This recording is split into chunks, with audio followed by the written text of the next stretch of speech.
Hey guys, welcome back. TJ here with Dead History, and welcome to part 2 of our next presidential series installment, looking at the 26th President of the United States, Theodore Roosevelt.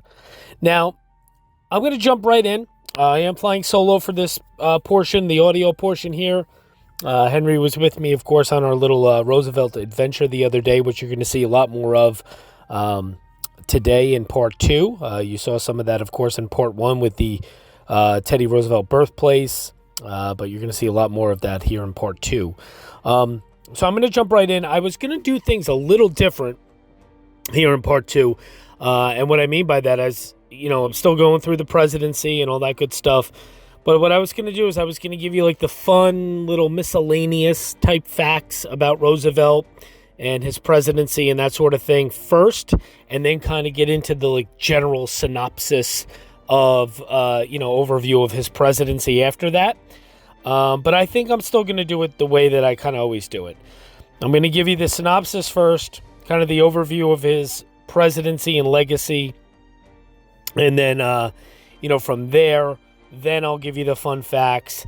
Then we'll get into, of course, his death, his gravesite, that sort of thing. And, of course, obviously, we're going to be reading excerpts from The President is Dead by Louis Picone, like we always do pretty much every week. So let's just jump right in here.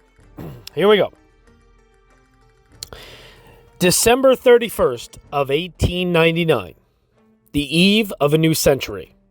In San Francisco, extra police were stationed on the streets to ward off an expected wave of public kissing. New York celebrated with a thrilling novelty, colored electric lights. America was modernizing. New inventions, cars, radios, movies were transforming the nation. And Theodore Roosevelt would prove to be the right man for the right time. He would change the role of president from administrator to visionary leader. In so many respects, Theodore Roosevelt is the first modern president. The debate we are having now over executive power is one that he would recognize because he ignited it over a century ago. Theodore Roosevelt, as a boy, was frail, asthmatic. Theodore Roosevelt's father said to him as a young boy, "Theodore, you have the mind, but you do not have the body. And without the body, the mind cannot go as far as it should." So, he built himself up. He learned to box. He went out west. He worked on ranches.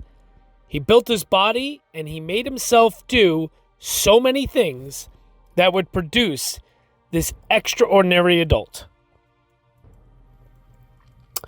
He first earned himself recognition as New York City's police commissioner, and eventually he became a national hero in the Spanish-American War. And as a Republican governor of New York, he became well known for his progressive reforms.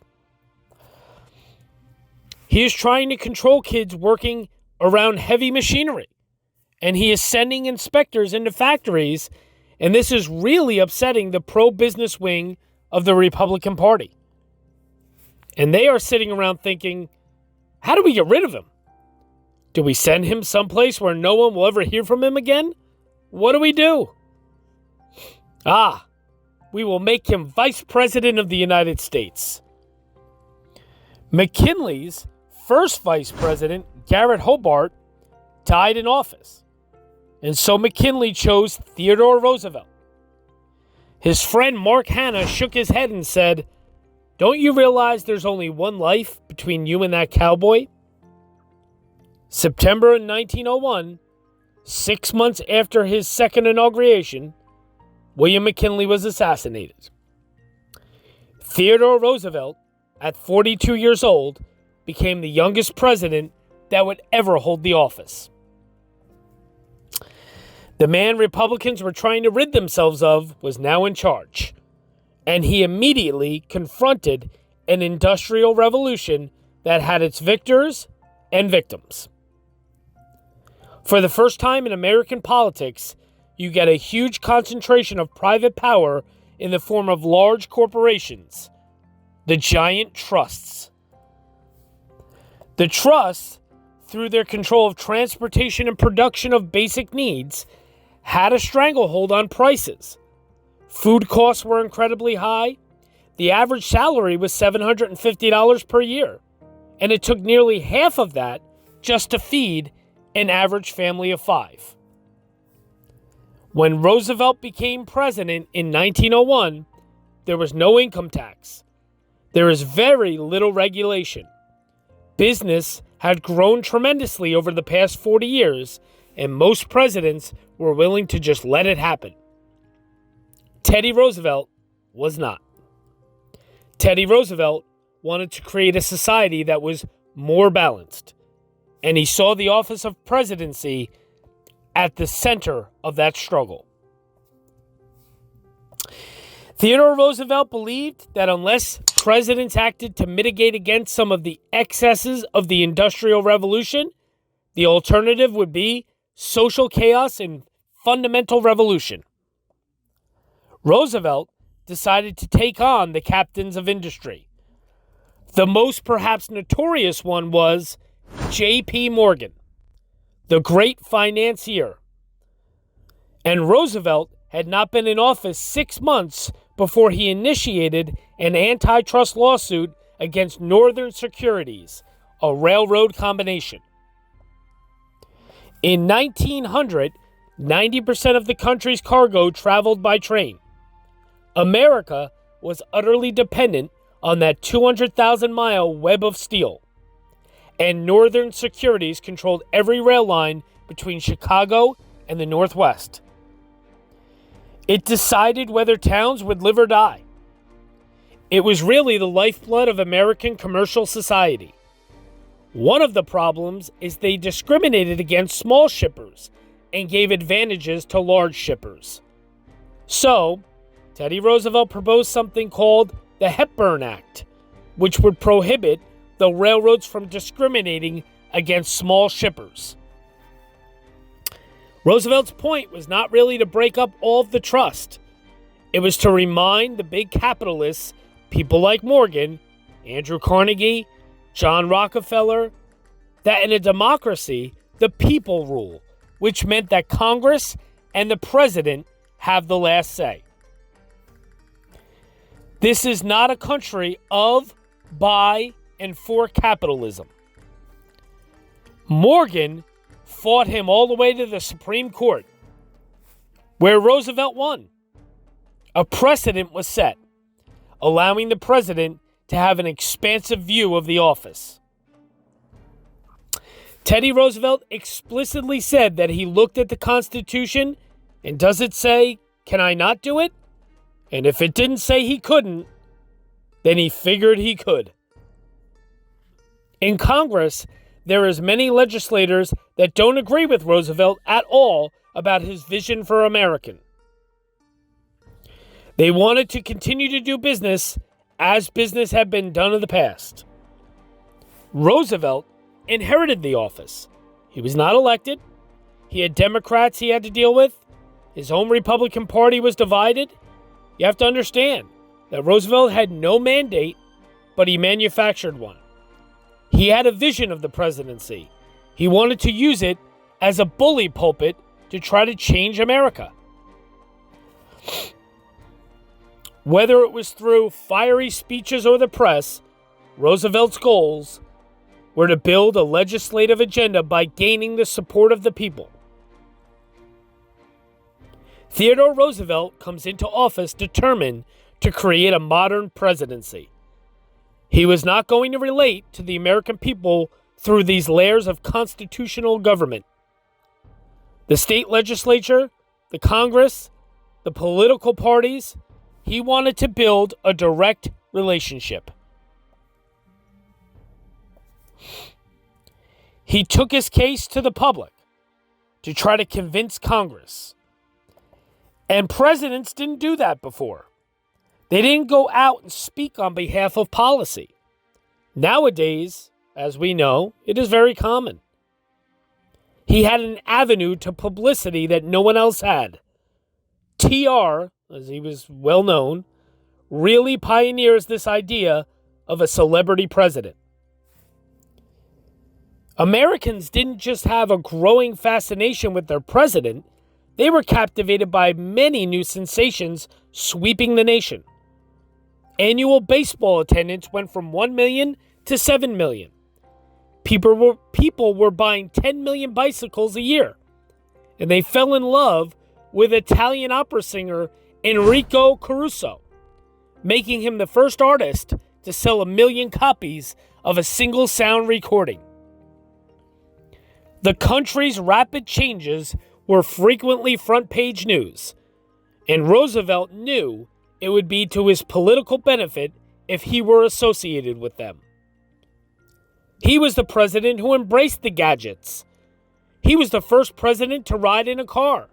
Now, I must say that on our last series with William McKinley, I did mention that McKinley was the first to ride in a car. So, I don't know what is accurate. I believe that it actually is McKinley that was the first president to actually ride in a car. But who knows? Who knows what is actually the accurate thing? It was either McKinley or Roosevelt.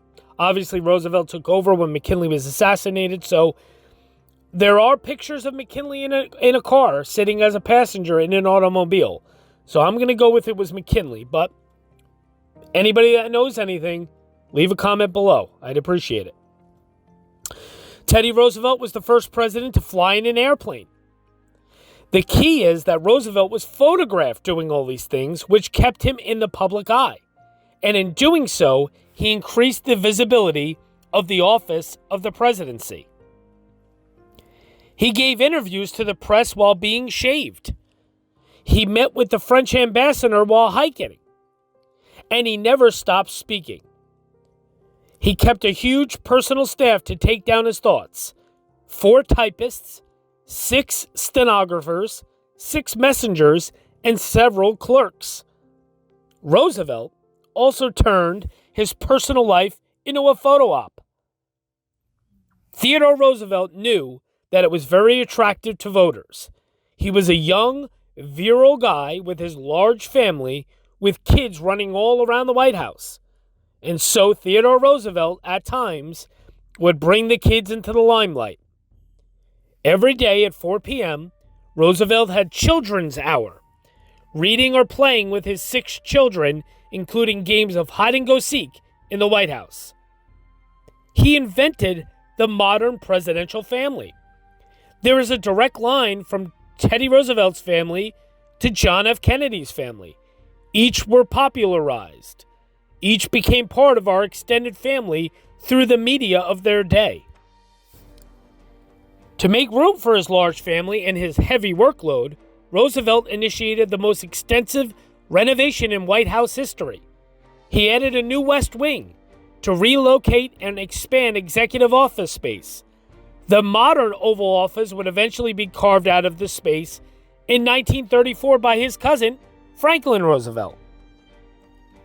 TR also officially renamed the mansion. Until his presidency, the place the president lived was known as the Executive Mansion.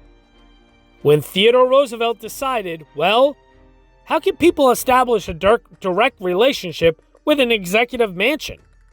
So, he changes the name of the president's residence to the White House, so that it began to symbolize the people's house. But Roosevelt's remodeling of the presidency went much deeper than renaming the mansion and knocking out walls.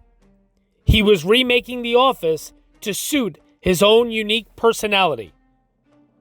Theodore Roosevelt needed to be at center stage, and his daughter once said, "To understand my father, you need to realize that he must be the bride at every wedding and the corpse at every funeral." He is the first president to really extensively use unilateral presidential power to get things done. That is to act without having to have Congress pass legislation. Theodore Roosevelt has virtually no patience with the legislative process. Get it done yesterday. Get it done before yesterday. And so he created ways of getting things done. Executive orders. I will just sign an order and boom, it's done.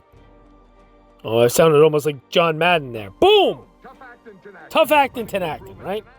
Anybody that knows the legendary NFL coach and announcer John Madden knows what I'm referencing, I'm sure. He was not the first to do so. The Emancipation Proclamation was such an order. But while a wartime president like Lincoln issued 3, Theodore Roosevelt issued 1,006 executive orders in peacetime. And many of them involved his pet cause, conservation. In the early 1900s, wood was very important because we were building our cities fast and furious. So the commercial pressure to go into the lands that we now know as the national parks was very strong. Roosevelt used the presidential pen to enclose large areas of the West as national forests, several million acres. This is really the beginning of a strong conservation movement in American politics. Congress challenged what they believed was an overreach of executive authority. They passed some legislation restricting the ability of Roosevelt to close off more land. In the 10 days it takes for that bill to become law, Teddy Roosevelt signs an executive order closing off 16 million more acres for national forests. Teddy Roosevelt, to this day, entertained the most sweeping assertion of executive authority. Now, we tend to look back at the objects for which he grabbed this power and say, well, thank God that he preserved the Grand Canyon and a host of other sites from commercial exploitation. This is one of the reasons that I must say that Teddy Roosevelt is one of my favorite presidents of all time. I am a huge advocate and huge lover of the outdoors. I am a huge lover of wildlife and wide open spaces. And I mean, I lived in Montana for about 5 to 6 years. Glacier National Park was my backyard, literally. I was 20 minutes or so away from Glacier National Park. Did many, many, many miles of hiking and camping and everything else there. And, Teddy Roosevelt really is responsible for national parks being formed. Teddy Roosevelt is really responsible for the conservation that we know of now in 2021. He really is the guy that started it all. And whether you are someone who, your political beliefs or your ideals, you tend to lean toward, allowing logging and allowing, oil and pipelines and that sort of thing go through some of these national forests and national lands and parks. That's totally fine in your, opinion.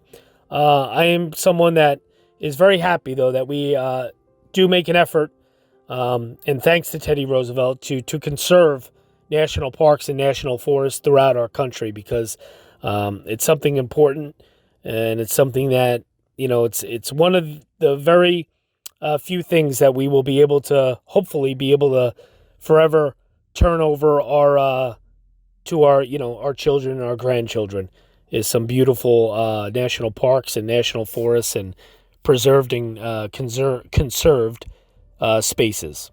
So that is one reason that I love Teddy Roosevelt. Moving on now.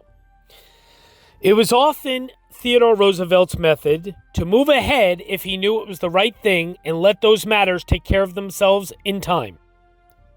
He did not want to let Congress stop what he knew were the progressive things this country needed, just to talk them to death. But this act first, talk later attitude wasn't just Roosevelt's way of dealing with domestic policy. It would soon become his way of dealing with the world. In 1910, after nearly 8 years in office, Theodore Roosevelt was touring Europe. At the start of his presidency, the U.S. has been a fledgling power.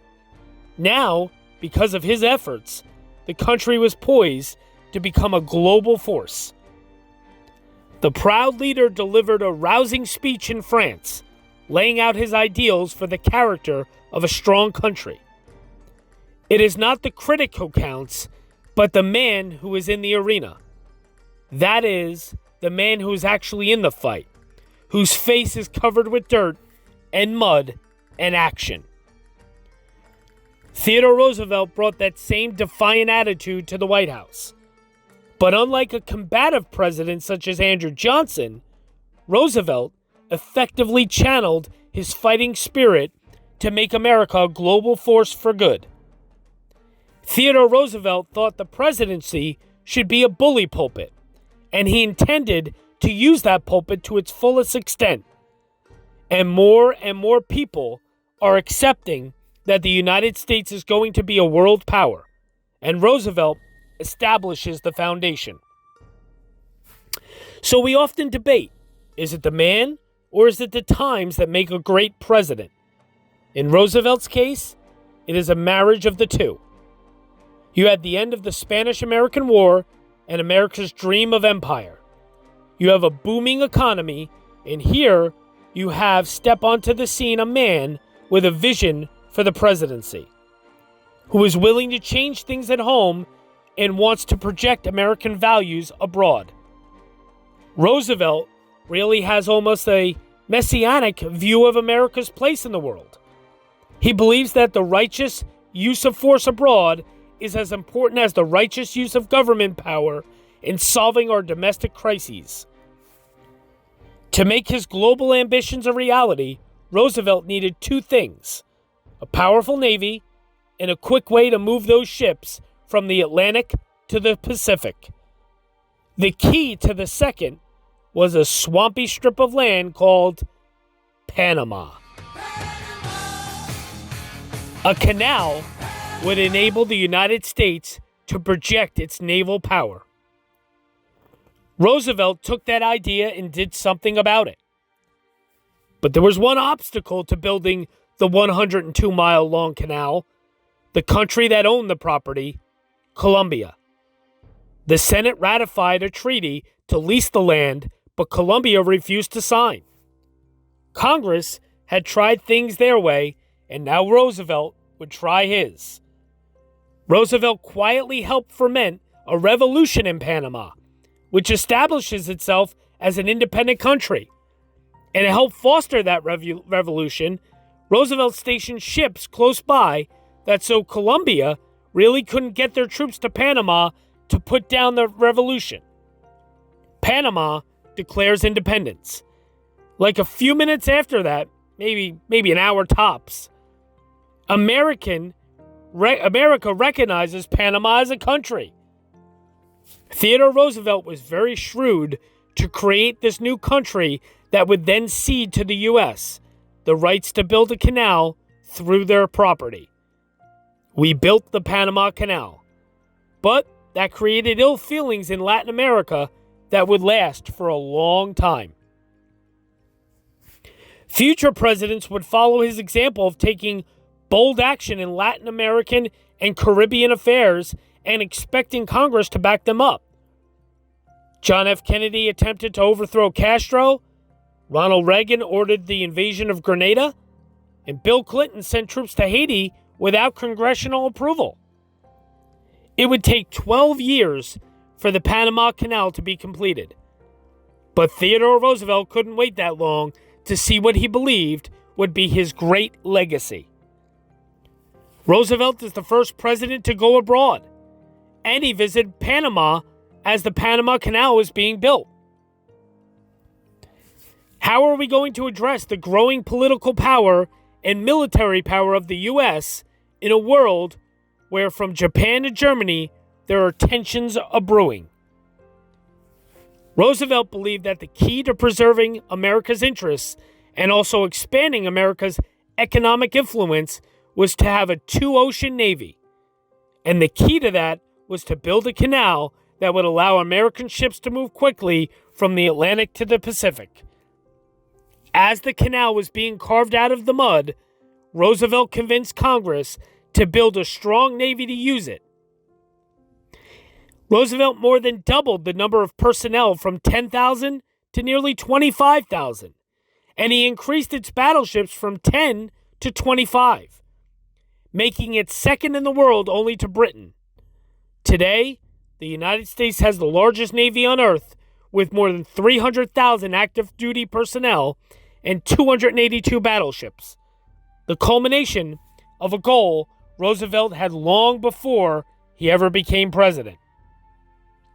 He had been to Europe. He had seen what the other countries were building and said the U.S. must get to this point. Steel-hulled vessels, fast, sleek, well-armed flotilla. December 16th of 1907, Roosevelt sent the new and improved Navy on a trip around the globe. A grand tour of 16 battleships known as the Great White Fleet. He was setting the stage for the United States to become an international power player and to embody one of his favorite phrases and my favorite all-time presidential phrase: to speak softly and carry a big stick. He sent the Great White Fleet around the world to make a statement, not to start a war. And he very successfully, with that big stick, quieted the potential for war for a decade to come. The only battle waged over the Great White Fleet was between Roosevelt and Congress. The tentative legislature thought sending the new ships around the world was too expensive and an unnecessary display of bravado. They threatened to withhold funding for the entire operation, but Teddy Roosevelt called their bluff. So Roosevelt sent the fleet halfway around the world, and then he dared Congress to leave the fleet there. Congress would have to appropriate the money to bring the fleet home, and in fact, Congress did exactly that. Grumbling, but nonetheless, Roosevelt got what he wanted. But many of Teddy Roosevelt's accomplishments would soon be threatened by the most unlikely of sources, his own hand-picked successor. It's 1907, and Teddy Roosevelt had a nickname for the numerous domestic reforms he had put into place: the Square Deal. He had forged a balance between workers and employers, consumers and businesses. He was a doer at a time that we needed to have a lot of things done quickly, efficiently. I think we look at Theodore Roosevelt's presidency as the bridge between the agrarian 19th century and the industrial 20th century. With urbanization, more jobs and government regulations, many people found themselves with disposable income. A growing middle class was snapping up new affordable goods. George Eastman's $1 camera, Hershey's chocolate, and Henry Ford's groundbreaking Model T would debut the next year, the first car aimed squarely at the common man. But near the end of his term, after trying to balance the scales of the country, Theodore Roosevelt found his influence over policy in Congress was waning. He had become a lame duck president. Roosevelt would consider his first term, the one that he had inherited from William McKinley, as the equivalent of a first term under the informal George Washington rule of no more than 2 terms. He later said that he would have given his right arm to be able to take back that statement.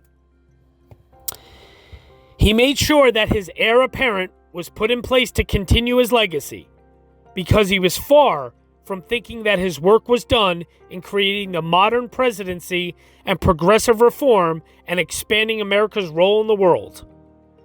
And his heir apparent was William Howard Taft. Taft was Roosevelt's Secretary of War. The two men were very close. In some ways, Roosevelt thought of Taft as almost like his little brother. Roosevelt believed that Taft had absorbed his philosophy of government and his values, and he thought it would be pretty safe leaving the country in William Taft's hands. Roosevelt was a very persuasive man, and Taft was not a guy that was good at saying no. So in Roosevelt's mind, he saw himself as leaving the presidency in good hands with his friend, his trusted colleague, William Howard Taft. TR envisioned a role for himself as yet undefined in Taft's presidency. Roosevelt was not happy with Taft and some of the things Taft was doing. In fact, Theodore Roosevelt was furious with Taft. And there were enough old Theodore Roosevelt supporters, and they started to whisper in Roosevelt's ear, "You should be president again. You could be president again." So Roosevelt decided that he would challenge Taft for the Republican nomination in 1912. He undertakes an assault on William Howard Taft, personalizes a contest between them which had never occurred before in American politics, and, to be honest, I don't think has occurred since. It was shocking to many. Up to that point, Ulysses S. Grant had been the only president to ever seek a third term. By 1912, Teddy Roosevelt is a very different politician than he was in 1901. He had moved dramatically to the left. Conservatives feared the possibility of another Roosevelt presidency. So, they rallied around Taft and nominated him in 1912. But Roosevelt was not about to give up, and he went off and formed his own third party. To Roosevelt, the election was life and death for the country. It was nearly for him as well. Known to speak for multiple hours, TR's long-windedness might have saved his life. At a campaign stop in Milwaukee, Wisconsin, an assassin shot Roosevelt directly in the chest before a scheduled speech. The .32 caliber bullet had been slowed by his metal eyeglass case and the 50-page speech folded in half in his pocket. With the bullet still in his chest, Teddy Roosevelt delivered his 90-minute oration as planned. Roosevelt won 27% of the popular vote. No third-party candidate before 1912 or after has come close to accomplishing that. Teddy Roosevelt's choice to leave the ranks of the Republicans has long-lasting implications, changing the face of the two major political parties forever. In some ways, Teddy Roosevelt, he loses the battle, but he wins the war, because the progressive wing, which goes with Roosevelt in 1912, never actually goes back to the Republican Party. So that's kind of an overview. We're going to get into a lot of things here, but that is an overview of Roosevelt and his presidency. I'm going to get into several points here, some fun facts, just, silly fun facts, but also some, interesting stuff. I just touched on the fact that there was an attempted assassination on his life, and we're going to get into that here in a few minutes. So, let's jump in. So one thing I do want to just touch on is, before I get into the fun facts, governor. He was governor of New York, Teddy Roosevelt. After leaving Cuba in August of 1898, the Rough Riders were transported to a camp at Montauk Point, Long Island, where Roosevelt and his men were briefly quarantined due to the War Department's fear of spreading yellow fever. Shortly after Roosevelt's return to the U.S., Republican Congressman Lemuel E. Quigg, a lieutenant of party boss Tom Platt, asked Roosevelt to run in the 1898 gubernatorial election. Platt disliked Roosevelt personally. He feared that Roosevelt would oppose Platt's interest in office and was reluctant to propel Roosevelt to the forefront of national politics. However, Platt also needed a strong candidate due to the unpopularity of the incumbent Republican governor, Frank S. Black. And Roosevelt agreed to become the nominee and to try not to make war with the Republican establishment once in office. Teddy Roosevelt defeated Black in the Republican caucus by a vote of 753 to 218 and he faced Democrat Augustus Van Wyck, a well-respected judge in the general election. Teddy Roosevelt campaigned vigorously on his war record, winning the election by a margin of just 1%. And as governor, Teddy Roosevelt learned much about ongoing economic issues and political techniques that later proved valuable in his presidency. So, just wanted to touch on that he was, governor of New York. And then, of course, he was vice president to William McKinley. We know that. We just touched on, of course, his presidency. What else can I tell you just briefly before I get into the fun facts here? I did want to touch on the 1904 presidential election. Obviously, Teddy Roosevelt took over for McKinley in 1901 when McKinley was assassinated. And then when Roosevelt was up for re-election, it was 1904. It was obviously Teddy Roosevelt, and he defeated the Democratic nominee Alton B. Parker. Roosevelt's victory made him the first president who ascended to the presidency upon the death of his predecessor to win a full term in his own right. So he was the first to do that. And he won pretty handily.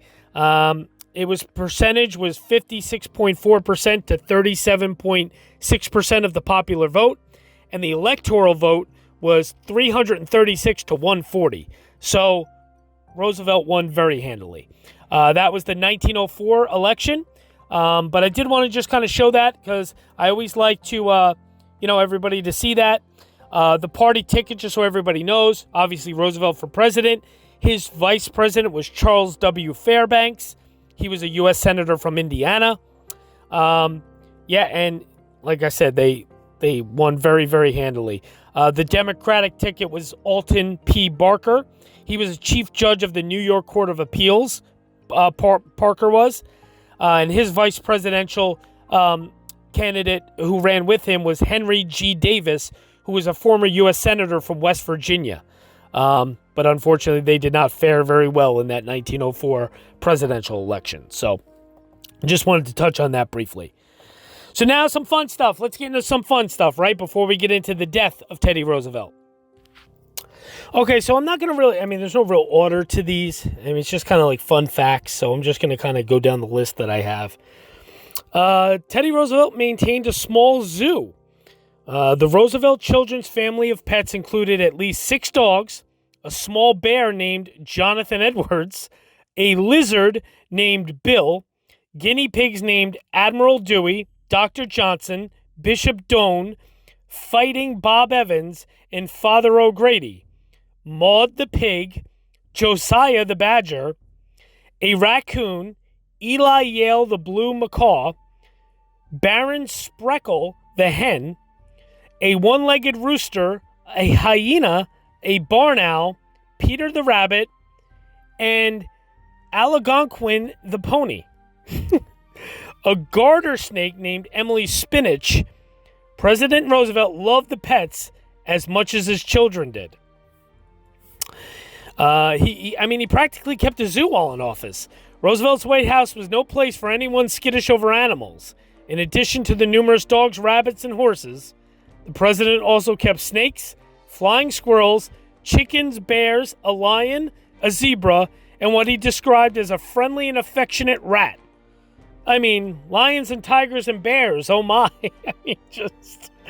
It's pretty cool. I love that. I think it's pretty darn cool. I don't know. I always thought that was fun. He was, as I touched on in the synopsis of his presidency, he was the first president to leave the country while president. A part of Roosevelt's foreign policy initiatives, he established the Panama Canal project. The project had suffered many setbacks, but by 1906 it was in full swing.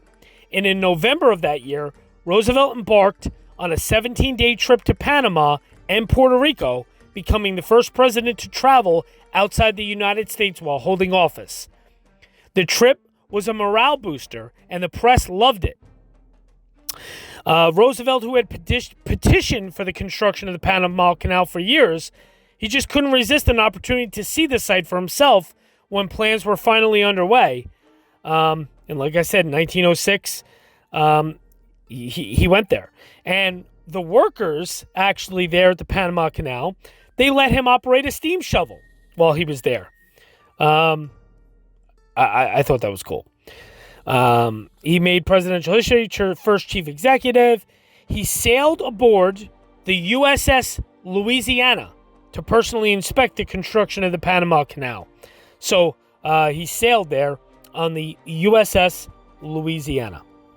Very cool stuff. Another fun thing about Teddy Roosevelt, he was not sworn in using a Bible. When Roosevelt took the oath of office on September 14th of 1901, following the assassination of William McKinley, he did not swear an oath on the Bible. The event took place in the library of his friend Ansley Wilcox's house in Buffalo, New York. And whatever the reason, by the time Roosevelt arrived at her house, the country had been without a president for about 12 hours, and everyone was anxious that the inauguration take place as quickly as possible. So, pretty interesting stuff. He did not swear an oath on a Bible. And another really cool thing that I want to show you guys is these pictures right here on the screen. This is when I was in Buffalo, New York. I did stop by and I saw the house that we just spoke of Roosevelt's friend, Ansley Wilcox. This is the house. This is where Teddy Roosevelt was sworn in as president on September 14th of 1901. As you can see, it was closed when I went. There was a ton of snow. It was wintertime, typical Buffalo weather, but very cool. I thought it was really neat, just seeing it. So now I've seen the birthplace of Teddy Roosevelt, where he very famously saw Lincoln's funeral procession go by, where his grandfather's mansion was in New York. And now I'm showing you where he was sworn in as president. So pretty cool stuff. Hey guys, TJ here with Dead History, and I'm actually standing at the Teddy Roosevelt inaugural National Historic Site here in Buffalo. What this is, as you see the statue here of Teddy Roosevelt, and this house, this is I believe it's the Wilcox house.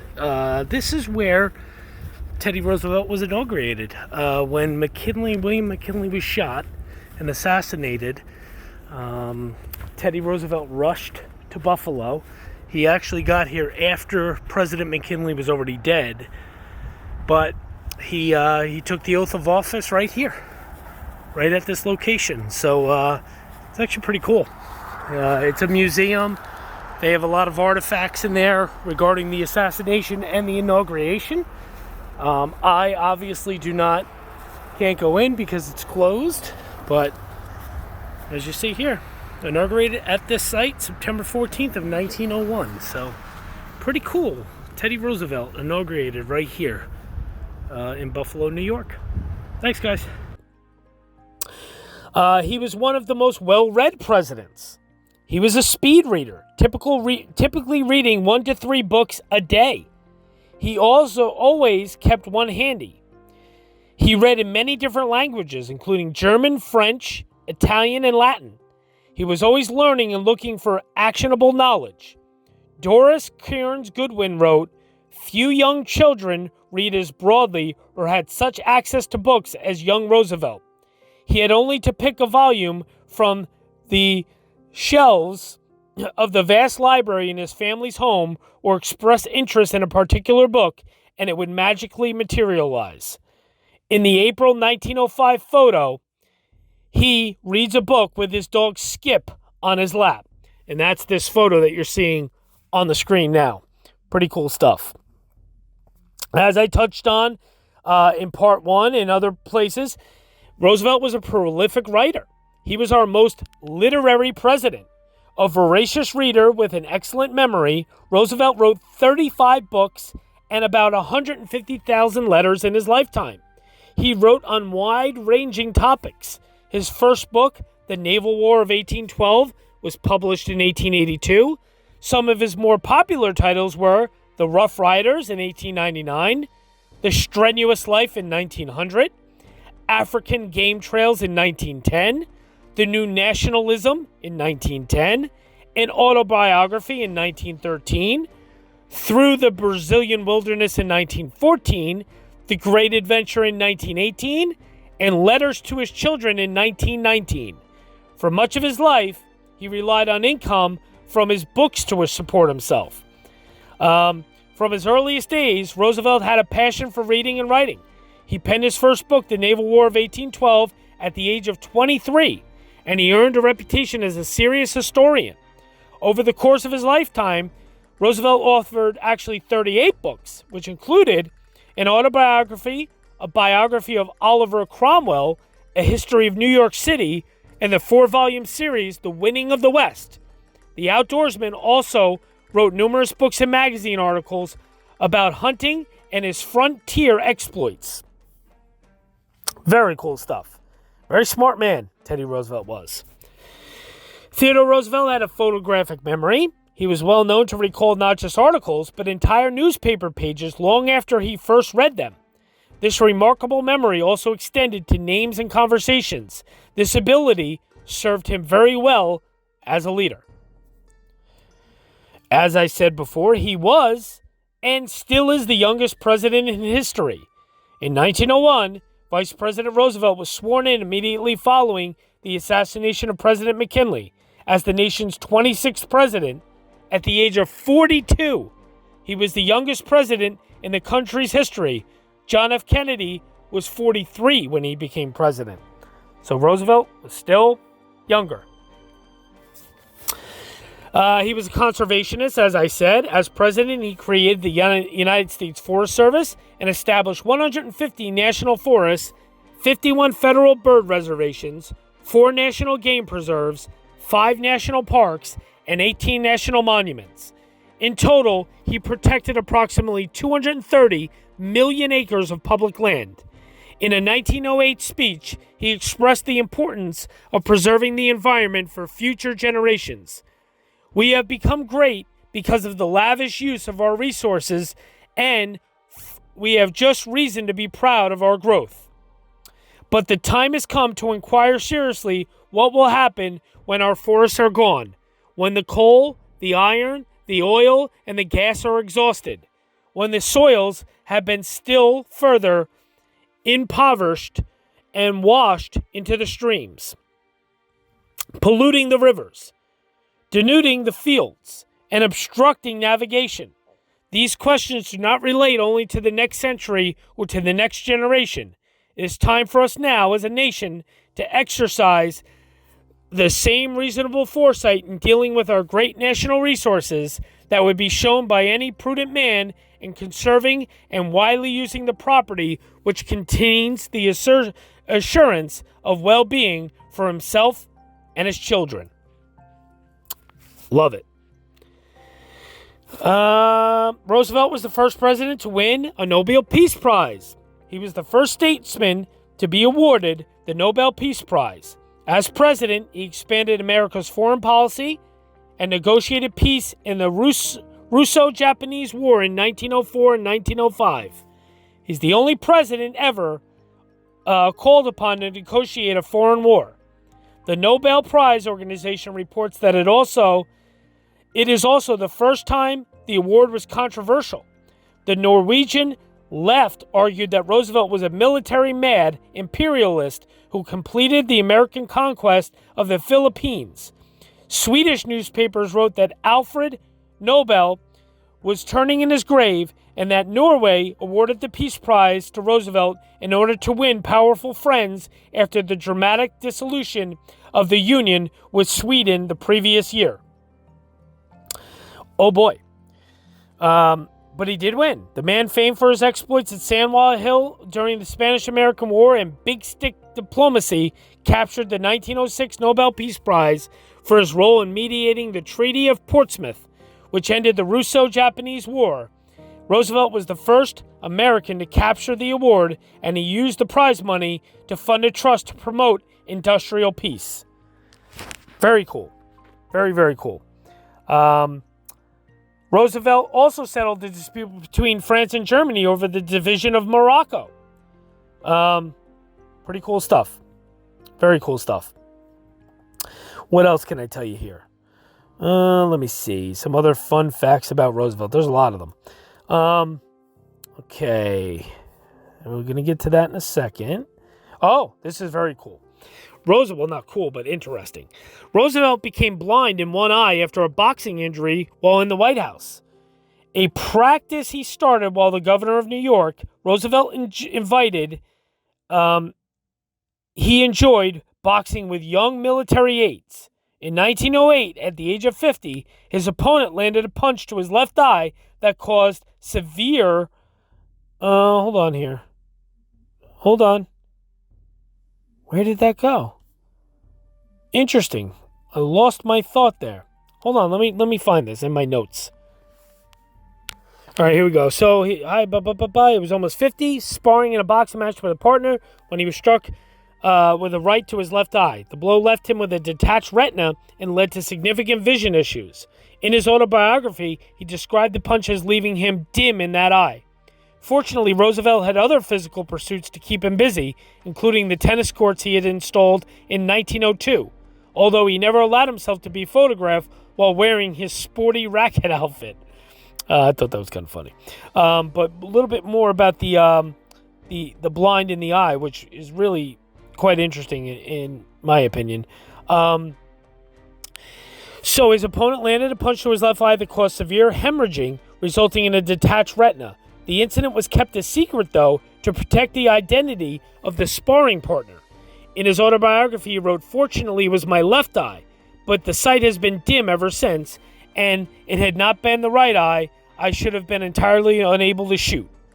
So, interesting, cool stuff there about Roosevelt, and a pretty bad thing that happened. Pretty crazy stuff. Okay, let me see what else here. We know that. Boxing. Oh, here we go. He had the most popular plush toy in history named after him. In 1902, at the invitation of Mississippi Governor Andrew H. Longano, President Roosevelt went on a hunting trip.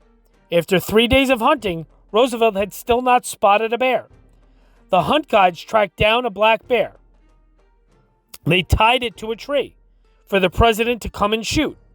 After looking at the old injured bear, Roosevelt thought it would be unsportsmanlike to shoot it. Political cartoonist Clifford Berryman heard about the event and drew a cartoon depicting Roosevelt refusing to shoot the bear. The original cartoon ran in the Washington Post on November 16th of 1902. Berryman continued to use the bear in political cartoons during Roosevelt's presidency. With Roosevelt's permission, Morris Mictum, a Russian immigrant and Brooklyn candy shop owner, put in his shop window 2 stuffed toy bears his wife had made and called them Teddy's Bear. The toy was a hit, and the rest was history. It's pretty cool. I like that. Roosevelt, he refused to shoot the bear. Instead, he had someone else shoot the bear. The first part of the incident became a newspaper cartoon, and then, the stuffed bears, and the rest is history, as they say. Very cool stuff. Love that. I thought it was great. So the teddy bear. The Republican leaders really didn't want Roosevelt as president. As a young bull moose Republican in politics, Teddy Roosevelt had angered top GOP honchos by refusing to appoint Republicans to bureaucratic positions. Party bosses Mark Hanna and Thomas Platt were able to kick Roosevelt upstairs as the vice presidential nominee in 1900 for the incumbent president William McKinley. Roosevelt agreed because he was thinking of running for president in 1904. No one thought that Roosevelt would take over after McKinley later in 1901. So pretty cool stuff there.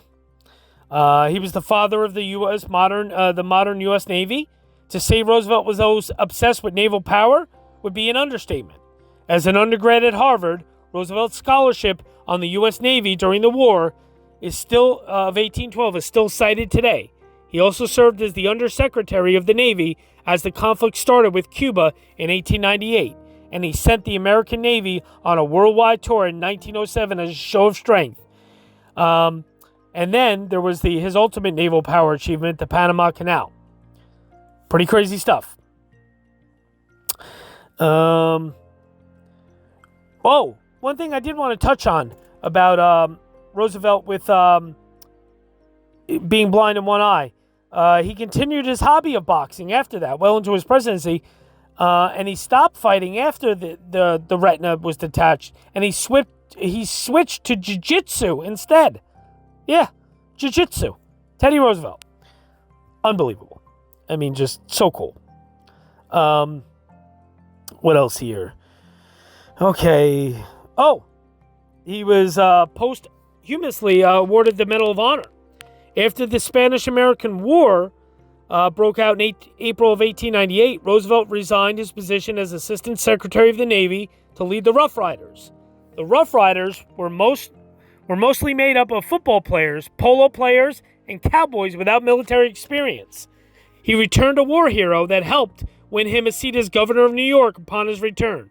He was posthumously awarded the Medal of Honor 130 years later for what was described as acts of bravery on July 1st of 1898 near Santiago de Cuba, Republic of Cuba, while leading a daring charge up San Juan Hill. He's the only president ever to have been given that honor. His son, Brigadier General Theodore Roosevelt, received the medal for being the only general on D-Day to land by sea with the first wave of troops. The only other father and son to receive medals of honor were General Douglas MacArthur and his father, General Arthur MacArthur. That's pretty darn cool. Very cool. So, moving on. More fun facts. We know that he's still the youngest president. We know that. We know, of course, he was a dedicated environmentalist. A lover of the outdoors, Roosevelt made protecting the national wonder of American territory a priority. Over his tenure in the White House, he reserved 200 million acres of land for national forest and wildlife refuge. Previous presidents combined had only done a fifth of that. Very cool stuff. I love that. It's one of my favorite things about him. You know, he knew how to charm the press. More than any other president before him, Roosevelt knew how to enact effective change, get the press and public opinion on his side. He created a press room at the White House and invited correspondents for informal chats while he got a shave. He was also prone to publicity stunts like riding 98 miles on horseback and field testing a new submarine vessel by diving to the bottom of the Long Island Sound. Teddy Roosevelt. Good stuff. He had a beef with beef. Food safety was not of paramount concern to lawmakers in the early part of the 20th century. As an example of their suspect methodology, the U.S. government once solicited volunteers to ingest one common food additive, formaldehyde, to see if there were any adverse effects. Roosevelt was firm in his mission to make sure American beef products were safe to consume, dispatching investigators to meatpacking plants and collecting horror stories of dirty preparation areas and putrid meat. Despite intense objection from the meat industry, Roosevelt signed the Pure Food and Drug Act and Meat Inspection Act into law in 1906. Interesting. Another cool thing, he helped save football.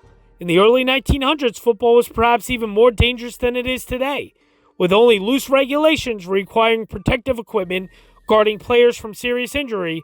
Roughly 45 players died from 1900 to 1905 from a variety of ailments as a result of collisions, from broken necks to broken backs.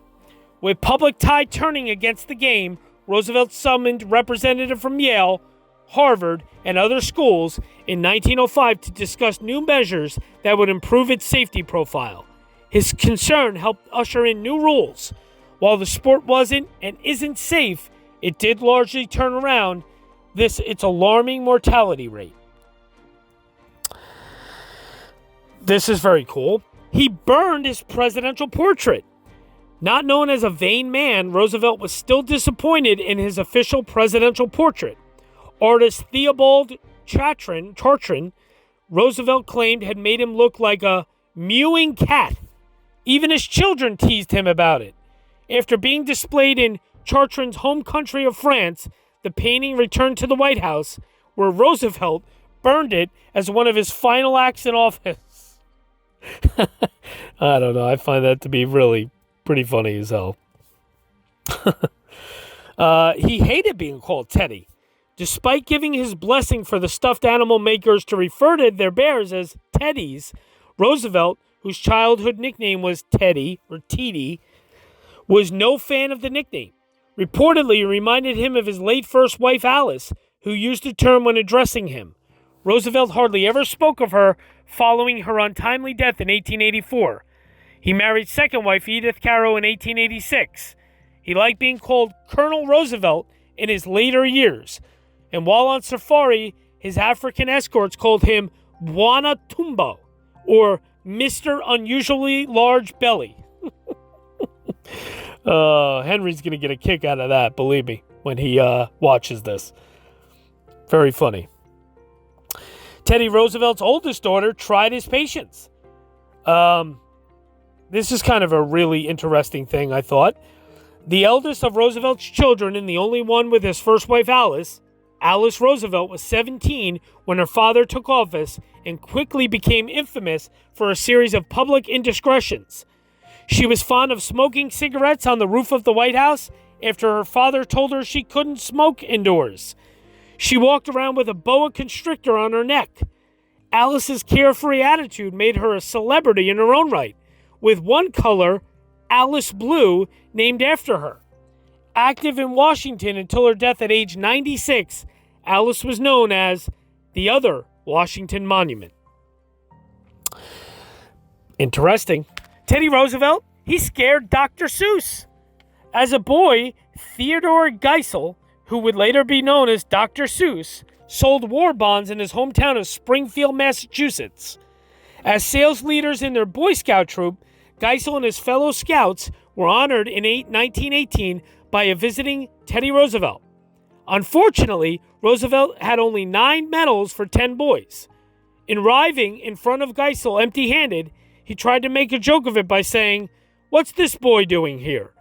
Geisel was so stricken by the booming Roosevelt's accusation that he later declared the incident instilled him a fear of large crowds. Teddy Roosevelt drank coffee by the gallon. Perhaps not literally, but close. According to his family, Roosevelt's coffee cup was akin to a bathtub, and he sweetened each cup with 7 lumps of sugar. He was such a fan of the beverage that Maxwell House once put his face on some of their print ads. He was a voracious, if curious, reader. He was said to have devoured a book a day, as I said, reading through texts with such speed it didn't seem possible he could retain that much information. But he did, firing off answers to anything he was quizzed on. He also read magazines, but maintained an odd habit. After reading each page, he would rip it out and toss it to the floor. As I said, he ran for a 3rd term. After winning re-election in 1904, Roosevelt told his supporters that that would be the end for him. In 1908, he supported Republican William Howard Taft. Taft won, but by 1912, their relationship had soured. Historians have long debated the specifics of the split. Theories include Taft failing to keep his campaign promises, Taft being more rigid in the law than Roosevelt would have liked, especially in attempting to break up U.S. Steel, which Roosevelt had assured wouldn't happen, Taft's firing of Pink Hot, or just differing views on how the government should respond to a nation rapidly becoming more urbanized and industrial. Whatever the reason, Roosevelt ran against Taft in 1912 on the new progressive ticket. Republican support was split between Roosevelt and Taft, allowing Woodrow Wilson to win the presidency. And despite the loss, Roosevelt's attempt at a three-peat, was among the most successful third-party campaigns in history. We knew that, of course. We touched on that before. He was the first former president to fly in an airplane.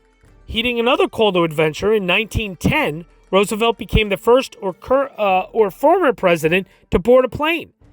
The opportunity came at the invitation of aviator Arch Hoxsey, who invited Roosevelt to climb on board his plane in St. Louis, Missouri.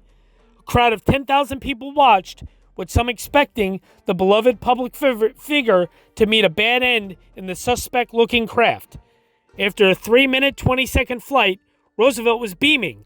"I envy you, your professional conquest of space," he told Hoxsey. A trip to the Amazon almost killed him.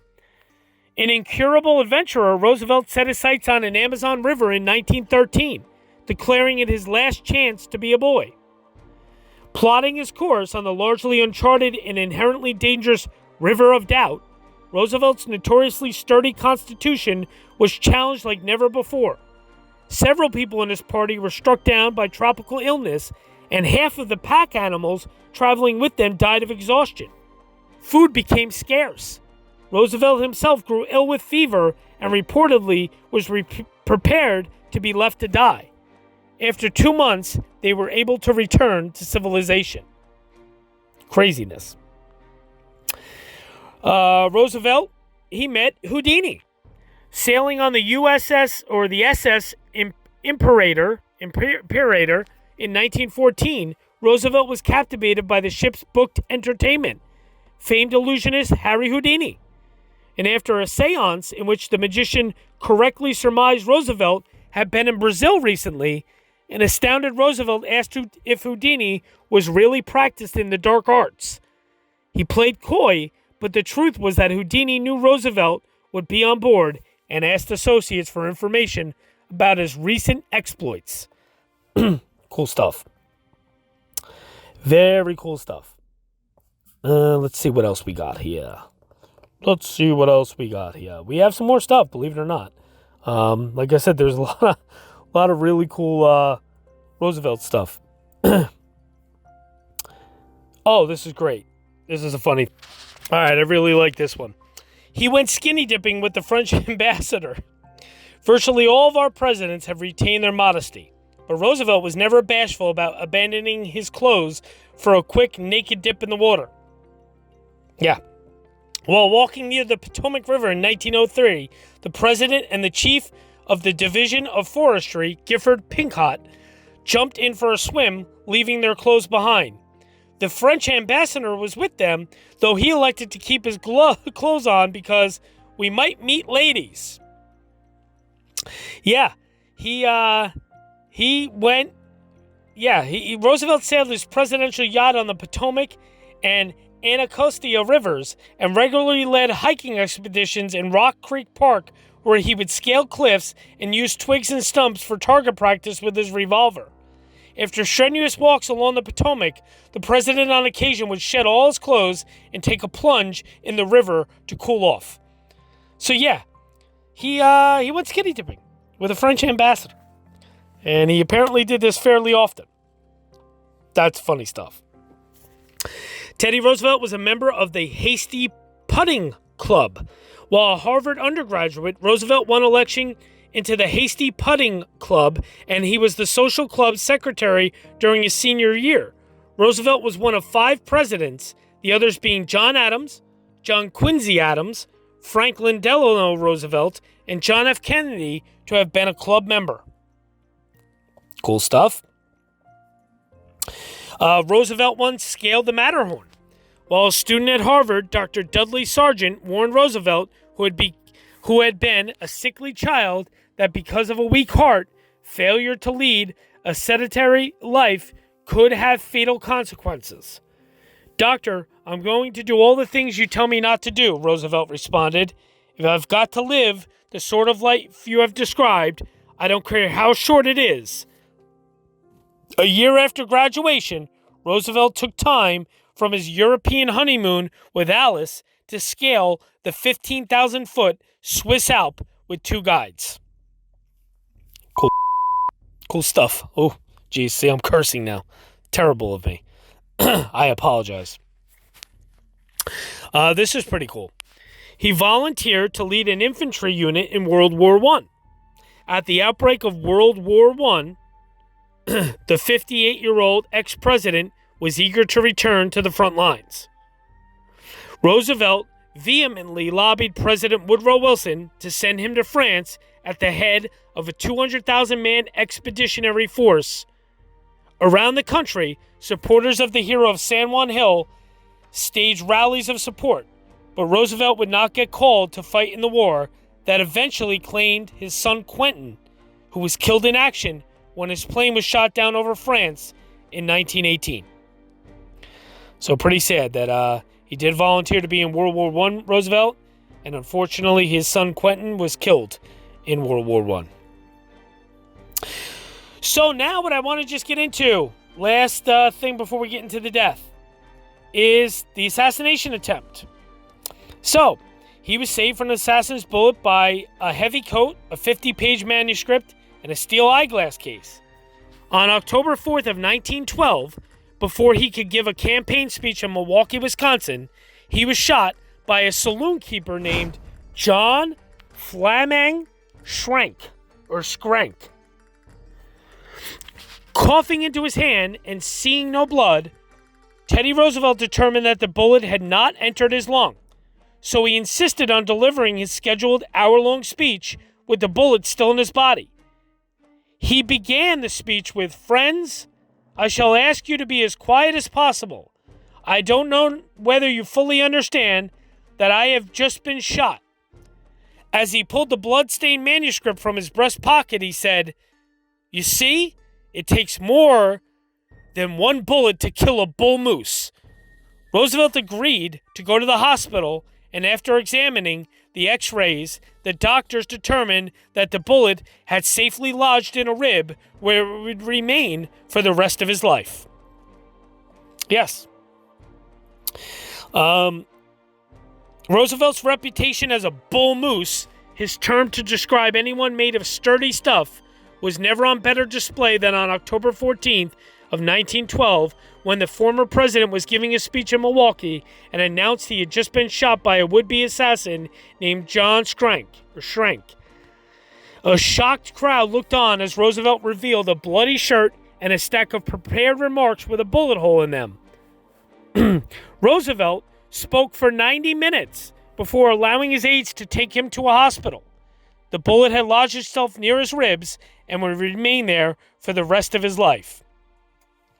And supposedly, this is also where he got the term of Bull Moose Party that he ran under as the third party, the Bull Moose Party. Supposedly, that's at least where the tale in the story goes. Now, what you're seeing here on your screen now are the pictures of the hotel where Theodore Roosevelt was the attempted assassination. So the thing that's cool about this is that the hotel no longer stands. I'm trying to find the exact name of what the hotel was. Here we go. Here it is. Roosevelt was at the Gilpatrick Hotel at a dinner provided by the hotel's owner, a supporter.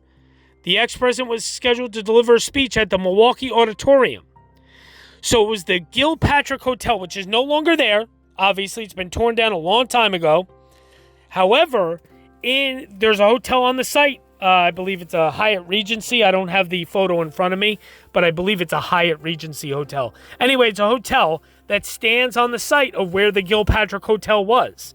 And the cool thing about this modern hotel that stands there today, very modern hotel, I should say, very modern decor in the lobby and such, there is a spot in one of the entryways that has these plaques and these pictures on the wall informing you that this is the location where the assassination attempt on Teddy Roosevelt's life took place.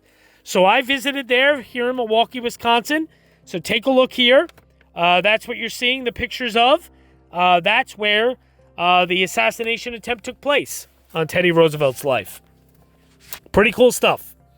So let's see. We have the birthplace we visited. The mansion where his grandfather had his mansion in New York where, he saw the Lincoln procession as a kid. Got that. We have where he was sworn in as president in Buffalo, New York. We got that. Also now here, I'll show you some pictures. I have been and visited Mount Rushmore in South Dakota a few times in my lifetime now. driving all over and on my adventures. And of course, Teddy Roosevelt's face is on Mount Rushmore. He's one of 4 presidents. It's George Washington, Abraham Lincoln, Thomas Jefferson, and Teddy Roosevelt. So these are some pictures that I've taken. There's not too many of them, but these are actually photos that I took when I visited Mount Rushmore over the several times I've been there. So pretty cool stuff. There's actually, I don't know if I'll be able to find it. I'd have to look through my photos, but if I do find it, you'll see a picture on your screen too of me waving with nothing but fog in the background. There was one time I visited there where it was so foggy you couldn't even see the monument, the Mount Rushmore monument. So pretty interesting stuff. Another thing I want to show here real quick on your screen is there is a statue in Oyster Bay, Long Island. It is a Rough Rider statue. It is Teddy Roosevelt on horseback, and it is beautiful, and it is huge. It is a huge, big monument statue. It is right in the town of Oyster Bay, Long Island, and this is my visit to that. The cool thing about this is one of my good friends, he actually submitted this to Roadside America, which is a famous website and app that you can check all these roadside attractions throughout the United States on. And he submitted this, but he didn't have any photos of it yet. So it turns out that it looks like my photos that I took are going to be sent in to them, and they're going to use my photos on their website as the photos to be displayed for this statue. So pretty cool stuff. So here's my visit to that, the Teddy Roosevelt Rough Rider statue in Oyster Bay, Long Island. Hey guys, TJ and Henry here with you. Hi. Where are we, Henry? Do you even know? We're in Long Island. Yeah, Oyster Bay, Long Island, right? And we are right around the corner from President Roosevelt's grave and his house, but we're also, let's flip you around, taking a look at this statue of Teddy Roosevelt. We're going to cross the street when it's safe. And this statue is fairly new, actually, and my friend actually informed Roadside America about this statue being here. So we're about to take pictures of this statue, and our pictures that Henry and I take are going to be on the website of Roadside America. So pretty cool stuff, right, Henry? Yeah. Cool statue? Really cool statue of Teddy Roosevelt on a horse. Look at that. That's pretty cool. That's a big statue. It's beautiful. Love it. Look at that. That is great. Right here in Oyster Bay, Long Island. Theodore Roosevelt Rough Rider statue. Yep, it was dedicated in 2005. Cool stuff. All right, we're going to go take some pictures now. Thanks, guys. All right, I think we've covered pretty much everything. Now, as always, it is time to get into the death of Teddy Roosevelt. Now, we know what I'm going to be reading from. The President is Dead book by Louis Picone. I do it almost every week. I think I do it every week at this point. It's so excellent. Great source. Go buy it if you haven't. Can't praise it and tell you about it enough. So here we go. Reading from The President is Dead about the death of Theodore Roosevelt. After leaving the presidency in 1909, Theodore Roosevelt led an adventurous life, including a hunting trip in Africa, another run at the presidency in 1912, and a 1914 expedition in Brazil that nearly killed him. However, eventually time began to catch up with him, and in the autumn of 1918, Roosevelt suffered from inflammatory rheumatism, which is arthritis, that had often left him bedridden. It was speculated that his condition was the result of an infected tooth from 20 years earlier or a remnant of his trip to Brazil. On that adventure, Roosevelt journeyed deep inside the Amazon jungle as part of the first group ever to sail the mysterious River of Doubt, renamed Rio Roosevelt, midway through the expedition. A leg injury had quickly become infected, and suffering a high fever, Roosevelt became incapacitated and decided to take a lethal dose of morphine. he had packed for such a desperate situation. Better to be left behind than risk the rest of the expedition, he reasoned in his weakened state. Thankfully, son Kermit convinced him otherwise, and Roosevelt was able to complete his last and perhaps greatest adventure. On November 11th of 1918, the former president was admitted to Roosevelt Hospital, but was not worried. Rather, his mind was focused on considering a re-entry into the political fray and running in the 1920 presidential race. By the end of December, doctors told Roosevelt that he might be wheelchair-bound for the rest of his life. Roosevelt took this news as one more challenge after he had already faced and overcome so many. After a staggering 44 days, he finally returned to his home in Sagamore Hill on Christmas Day. He quickly settled into a routine and even went for drives on December 29th and 30th. When asked about his health, Roosevelt would respond with his trademark, "Bully." His doctor, George W. Fowler, visited twice a week and found Roosevelt's health to be improving. Despite the optimism, his health was in decline, and on New Year's Eve, he suffered severe back, hand, and leg pains. On Saturday, January 4th of 1919, Roosevelt did a full day's work, including penning articles for the Kansas City Star and the Metropolitan Magazine. He saw several visitors, including his barber, John Girardi. Earlier, Girardi had sent the president information to solicit his help with a local festival. Roosevelt rose and shook his hand warmly and said, "You don't have to send any of your circulars to me when you want something for the feast of St. Rocco. Come yourself, John."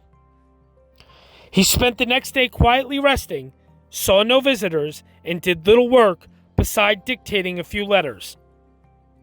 In the evening, he sat and gazed out the window and told his wife, "I wonder if you will ever know how I love Sagamore Hill." Romanticists prefer to believe those were Roosevelt's last words, but that is not accurate. Around 11 p.m., he experienced difficulty breathing and heart pain. After helping him sit up, his wife Edith sent for Dr. Fowler, who gave him a dose of morphine to make him more comfortable. Roosevelt felt better, and Fowler left unconcerned. Around midnight, servant James Amos helped Roosevelt settle in for the night. Amos had a long history with Roosevelt and had worked for him in the White House. As he lay in bed, Roosevelt asked his old friend, "Please put out that light, James." Those were his last words. At 2 a.m., Edith looked in on him, found her husband sleeping, and she went to bed herself, asking James to sleep in the next room to keep watch over her husband. 2 hours later, James checked on Roosevelt and was startled to find his breathing very shallow. He called the nurse, but by the time she arrived, Roosevelt had stopped breathing. The nurse rushed to wake Edith, who ran to her husband's side but was too late. Theodore Roosevelt died sometime between 4 and 4:15 a.m. on Monday, January 6th of 1919.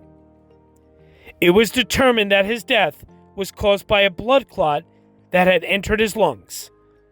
It was unrelated to the rheumatism, tooth injury, or his Brazilian adventures. Regardless of what finally did him in, Roosevelt had lived a hard life. While in the White House, he was injured in a boxing match that resulted in the loss of vision in one eye. He also died with a bullet lodged in his chest from a 1912 assassination attempt by John Fleming Schenck while on the campaign trail. That day, he notoriously refused to capitulate and delivered his speech still wearing the bloodied shirt. For the rest of his life, the slug remained buried in his chest. Later that morning, Roosevelt's son Archie cabled his brothers in Germany to break the news. Theodore Jr.'s reply is now legendary. The old lion is dead. That afternoon, a unique homage was paid to the first president to die in the age of aviation. A tribute came from above when, under the command of Lieutenant M.S. Harmon, airplanes flew over Sagamore Hill in a V formation, barely clearing the trees, and dropped laurel wreaths upon the estate. Airplanes continued to fly over the home to keep watch for several days. The funeral was held on Wednesday, January 8th of 1919. It was a snowy winter morning, but soon the skies cleared to reveal brilliant sunshine. Troops had offered to travel to Oyster Bay to honor the hero of San Juan Hill, but the family politely declined the gesture. Like Chester Arthur and Grover Cleveland, Roosevelt had requested a simple funeral. Roosevelt's body had been placed in an oak coffin upon which were draped an American flag and 2 Rough Rider regimental banners. His good friend and pastor from Christ Church, Reverend George E. Talmage, led a short service in the North Room at Sagamore Hill for about 60 family members. There was no music or eulogy, but instead, Reverend Talmage read Roosevelt's favorite hymn, "How Firm a Foundation." One of Roosevelt's last wishes was that the funeral be private. This larger-than-life man did not want a larger-than-life funeral. Talmage commented, "We knew Colonel Roosevelt as just a plain, ordinary, unassuming man, and his funeral is in keeping with his life." A procession carried the remains to Christ Church for the public funeral. It was led by New York City policemen on horseback. In another first for presidential funerals, an automobile replaced the horse-drawn caisson. The church, still decorated with Christmas flowers, seated only 350 people, but almost 500 were invited. While the pews overflowed inside, outside the church, 3,000 to 4,000 more people had gathered. President Woodrow Wilson was in Paris at the time of Roosevelt's death, but from overseas he issued the customary proclamation ordering flags at half-mast for 30 days. He asked Vice President Thomas Marshall to attend on his behalf. Marshall perhaps summed up the old warrior's passing best. Death had to take him sleeping, for if Roosevelt had been awake, there would have been a fight. And ladies and gentlemen, that was it. Teddy Roosevelt was dead. There was a funeral, there was the procession, and all of that. And his remains are buried at the Young's Memorial Cemetery in Oyster Bay, Long Island. Now I'm going to read you just briefly about the home, and then a little bit about the Young's Memorial Cemetery. Roosevelt purchased 155 acres in Oyster Bay from Thomas Young's in 1880 for $30,000, putting $10,000 down and financing the rest with a 20-year mortgage. In 1883, he hired the architectural firm Lamb & Rich to design a spacious home for him and his first wife, Alice Hathaway Lee. Roosevelt's life took a tragic turn when his mother and wife both died on February 14th of 1884, only 2 days after his first child, Alice, was born.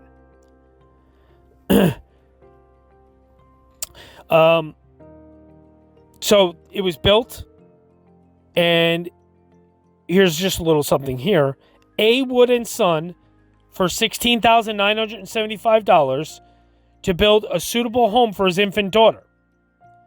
Roosevelt had originally planned to call it Lee Home after Alice, but changed it to Sagamore Hill, the Algonquin word for chieftain, in tribute to Chief Sagamore Mohannis, who had signed away his tribe's rights to the land many years earlier. After his tragic loss, Roosevelt sought refuge in North Dakota and left his newborn daughter under the care of his sister Anna. So that is Sagamore Hill. Now, the the pictures you're going to see here and the videos and everything that I'm showing on the screen, this is our visit to Sagamore Hill. Not open right now to the public, but you can go walk the grounds, which are stunning, beautiful, amazing. What a place.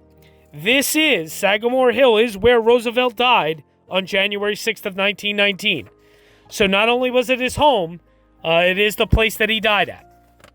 So, and it's probably only about, honestly, maybe 2 miles from the cemetery where his gravesite is. It's very close. So if you go there, definitely see the gravesite and Sagamore Hill. Now, the cemetery. After you take a look here at these pictures of Sagamore Hill. Hey guys, how's it going? TJ and Henry. Henry, where are we at? We're at Theodore Roosevelt's house. Yep, it's called Sagamore Hill.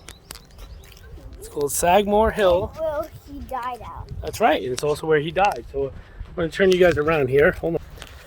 So we are on the grounds. Here. Beautiful. No. It's just like a farmer's thing. We'll go look in there in a sec. Beautiful cherry blossoms, and that's his house up there. So we're going to go take a look. Me and Henry. So this is Sagamore Hill. This is where Teddy Roosevelt, our 26th President of the United States, lived. And this is, in fact, the house that he died at. So, pretty interesting stuff. Henry, let's go up this way, bud. As we always like to do, we like to take a look at every aspect of these presidents that we can. And this is, and this is really, Henry, what is it, maybe 2 minutes around the corner from his gravesite? Yes, so 2 minutes. Very close to his gravesite, so beautiful grounds here. Very cool. We'll take a little bit more video when we get closer up. Hey guys, so here we are. Teddy Roosevelt's house. There's Henry up there.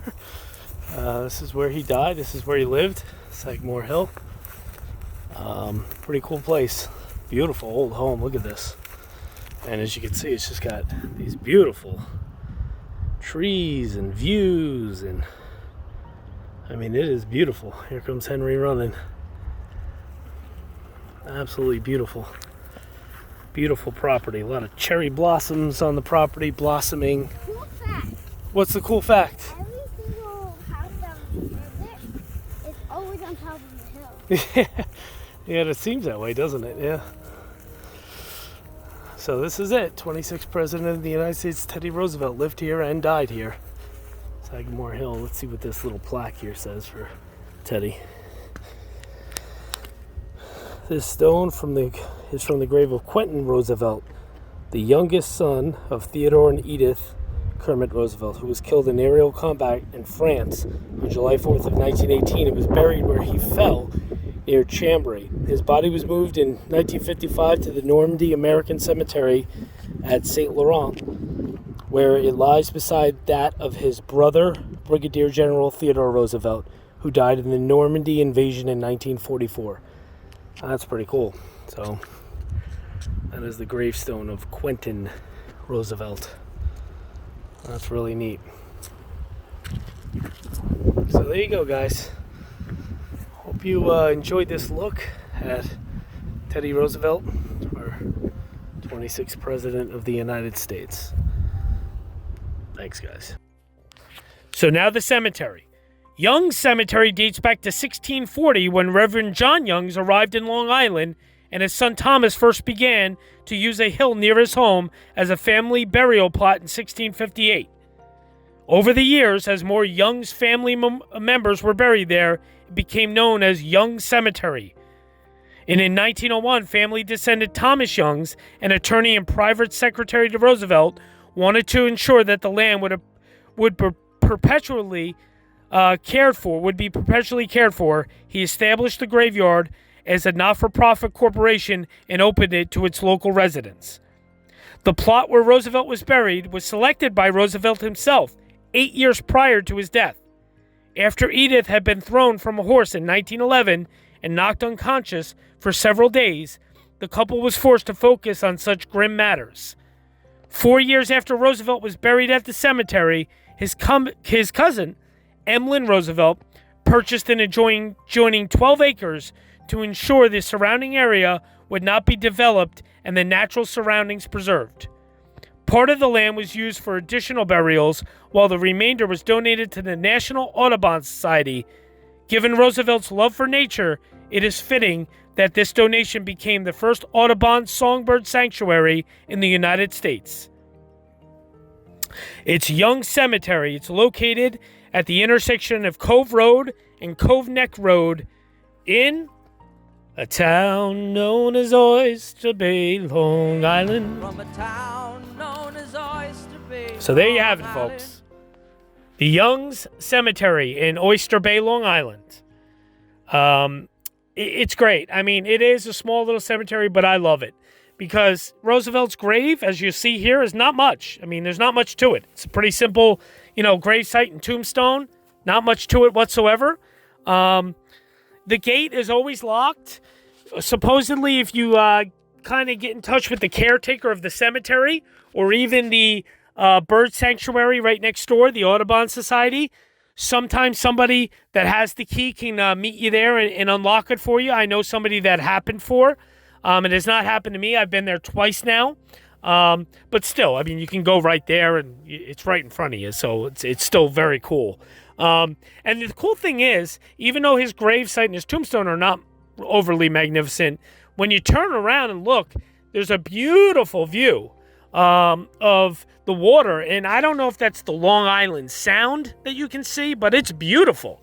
Really nice view. So definitely a wonderful final resting place for our 26th President of the United States, Theodore Teddy Roosevelt.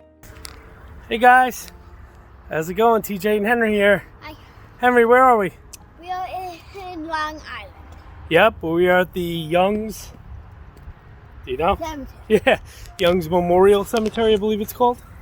And we are about guys around. Henry, where do these stairs lead to? Teddy Roosevelt's gravesite. Very good. Lead the way. Oh, Theodore. Theodore Roosevelt, that's right. Better known as Teddy. So we are headed up to Teddy Roosevelt's gravesite here. I believe it's called the Young's Memorial Cemetery. I'll double check that, but I think that's what it's called. It's here in Oyster Bay, Long Island. And there it is. That is the grave of our 26th President of the United States, Teddy Roosevelt. What? It's the water. Oh, there. See? Let's see if it's open. I doubt it is, but no, it's locked. There you go.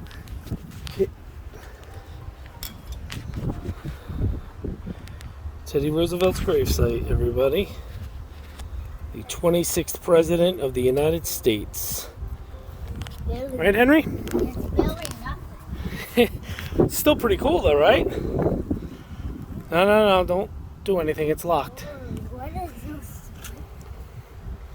You can come look around the side of it, Bubba. Theodore born. There we go. 1858. There we go. Teddy Roosevelt. And the cool thing, as I was telling Henry, this cemetery's not overly big and all, but the cool thing is, beautiful view of the water down there. So, I don't know if that's the Long Island Sound. It might be. I'm not exactly sure, to be honest, but I'll take a guess and say it's the Long Island Sound. But very cool. Beautiful view up here. Here, I'll show you kind of from the back view of President Roosevelt. So, as you see, Teddy has a pretty nice view. Right, Henry? Pretty cool? It's good stuff. So there you go. 26th President of the United States, Teddy Roosevelt's final resting place here in Oyster Bay, Long Island. And pretty cool little fact for you that follow our channel. Henry, go this way. For those of you that follow our channel, this is actually the 5th president that Henry has ever visited gravesite. Henry's only 7.5 years old, so he's already visited 5 now. He's visited both Roosevelts, Franklin and Teddy. He's visited Grover Cleveland in our home state of New Jersey.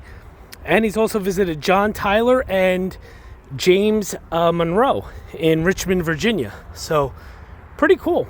He definitely has me beat. I think the first one I ever saw was John F. Kennedy's, and I was about 12 or 13 the first time. So, he definitely has me beat. All right. Well, thanks, guys. We'll take some pictures and such.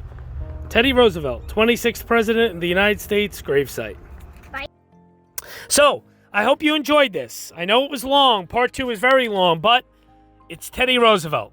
He's one of 4 presidents on Mount Rushmore. He deserves a long tribute in our presidential series, in my opinion. So, hope you enjoyed this look at the 26th President, Theodore Roosevelt.